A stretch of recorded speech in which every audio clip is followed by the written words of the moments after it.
ہم کریں گے ہر مظلوم کی حمایت۔ السلام علیکم ناظرین، میں ہوں حورین فاطمہ اور آپ دیکھ رہے ہیں حمایتی نیوز HD چینل۔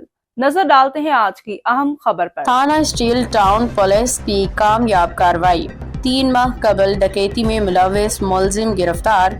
کراچی سے روزنامہ حمایتی نیوز کے سینئر چیف کرائم رپورٹر حاجی عبدالغنی باریچو کی رپورٹ کے مطابق کراچی ملیٹ کے تھانہ اسٹیل ٹاؤن پولیس نے ایک کامیاب کارروائی کے دوران 3 ماہ قبل ڈکیتی کی واردات میں ملوث ایک ملزم کو گرفتار کر لیا۔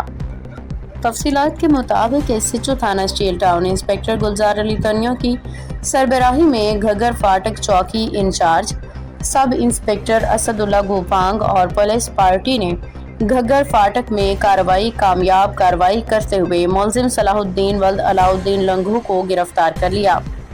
پولیس کے مطابق 3 ماہ قبل ملزم اور اس کے ساتھیوں نے گھگر فاٹک میں بازار میں محنت کش ٹھارو ولد آچار میرانی جو شربت فروخت کر کے اپنے اہل خانہ کا گزر بسر کرتا تھا، اسے 50,000 نقد ATM کارڈ اور قومی شناختی کارڈ چھین کے ڈاکو فرار ہو گئے تھے۔ واقعے کے بعد متاثرہ شہری نے تھانہ اسٹیل ٹاؤن میں مقدمہ درج کرایا تھا۔ پولیس کا کہنا ہے کہ دوران تفتیش گرفتار ملزم صلاح الدین نے ابتدائی اعتراف جرم کرتے ہوئے بتایا کہ اس نے اپنے ساتھیوں کے ہمراہ 3 ماہ قبل ٹھارو ولد آچار میرانی سے ڈکیتی کی واردات کی تھی۔